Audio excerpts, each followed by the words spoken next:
نیکی یہ نہیں ہے کہ تم اپنے چہرے مشرق یا مغرب کی طرف کر لو، جس طرح کہ یہود اور نصارہ کرتے تھے، مخصوص رنگوں کے لباس پہن کر، مخصوص طرز کے پٹکے پہن کر اور مخصوص رسوم و رواج کے ساتھ الجھ کے رہ جانا، یہ دین نہیں ہے۔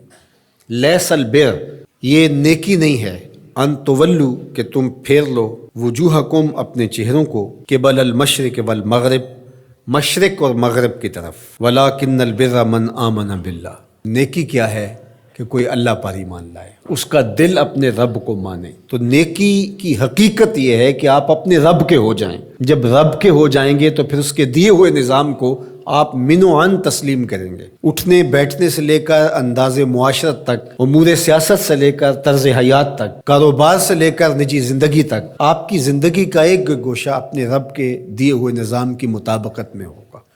تو نیکی تو یہ ہے، نہ یہ ہے کہ تم مخصوص ایک طرز اختیار کر لو، مخصوص طرز کے رنگ پہن لو اور اس کو تم دین قرار دے دو۔ ظاہریت کا نام دین نہیں ہے، بلکہ تمہاری روحوں میں دین کی وہ قدریں اس طرح اتر گئی ہوں کہ تم سے جدا نہ ہونے پائیں۔ یہاں یہ بات بھی ذہن نشین رہے کہ جو ہمارے اعتقادات ہوتے ہیں ان کا ہمارے عمل پر، رویے پر، طرز زندگی پر ضرور اثر ہوتا ہے۔ عقیدہ ہمارے عمل کی بنیاد ہوتا ہے۔ تو اگر میرا یہ عقیدہ ہے کہ میں اللہ وحدہ لا شریک کو مانتا ہوں، تو پھر اس کا لازمی نتیجہ یہ ہے کہ غیر کا خوف میرے سینے سے نکل جائے گا۔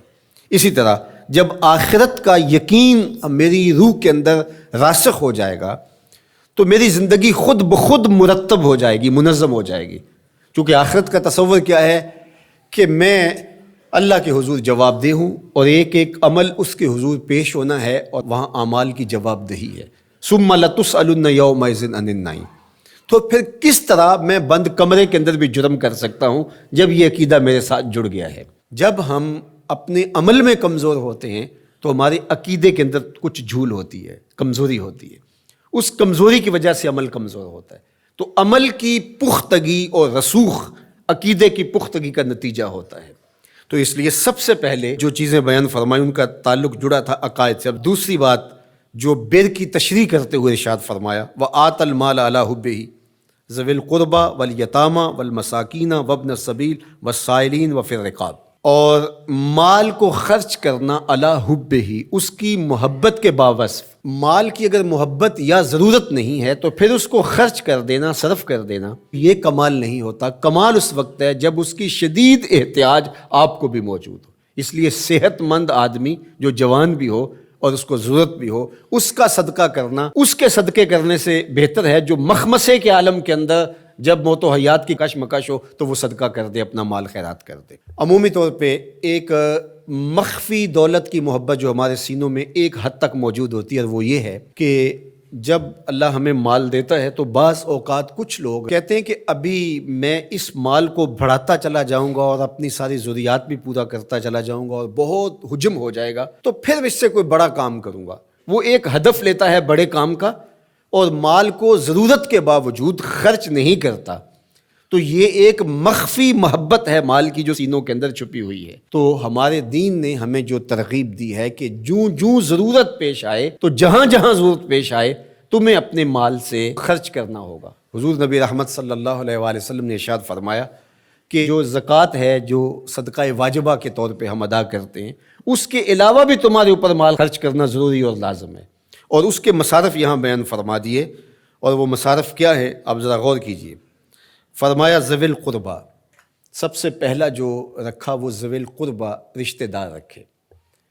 باقی لوگوں پر خرچ کرنے سے پورا ثواب ملتا ہے اور رشتہ داروں پر خرچ کرنے سے دوہرا ثواب ملتا ہے۔ والیتامہ، اور یتیموں کو، والمساکین، اور مسکین۔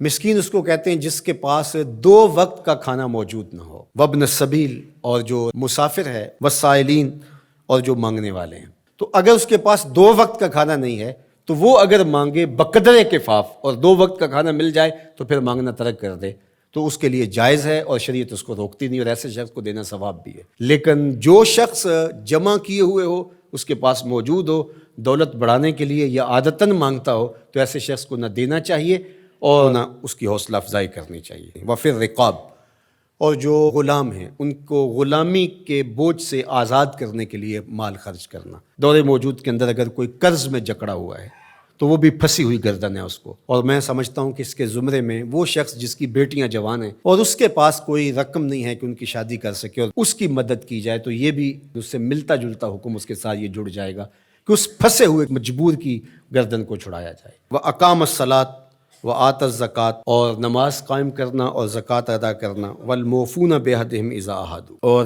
عہد کو پورا کرنا جب وہ عہد کر بیٹھے، وَالصَّابِرِينَ، اور صبر کرنے والے، فِي الْبَأْسَاءِ وَالضَّرَّاءِ وَحِينَ الْبَأْسِ، غربت، بیماری، حالت جنگ میں استقامت اور ثبات کے ساتھ کھڑا رہے۔ اب یہ بیان کرنے کے بعد فرمایا اولئک الذین صدقوا، یہ وہ لوگ ہیں جو سچے اور پکے مومن ہیں، جو ان خوبیوں کے حامل ہیں، جو عبادات کے اندر، اعتقادات کے اندر، رویوں کے اندر، طرز زندگی کے اندر، انداز معاشرت کے اندر، سب میں کمال مرتبے پہ فائز المرام ہیں، یہ سچے لوگ ہیں۔ اور فرمایا وَأُولَٰئِکَ هُمُ الْمُتَّقُونَ، اور تقوی کے نور سے مالا مال بھی یہی لوگ ہیں جن کے اعتقادات بھی خوبصورت، جن کے اعمال بھی خوبصورت، جن کے رویے بھی خوبصورت، اور جن کا طرز زندگی بھی خوبصورت۔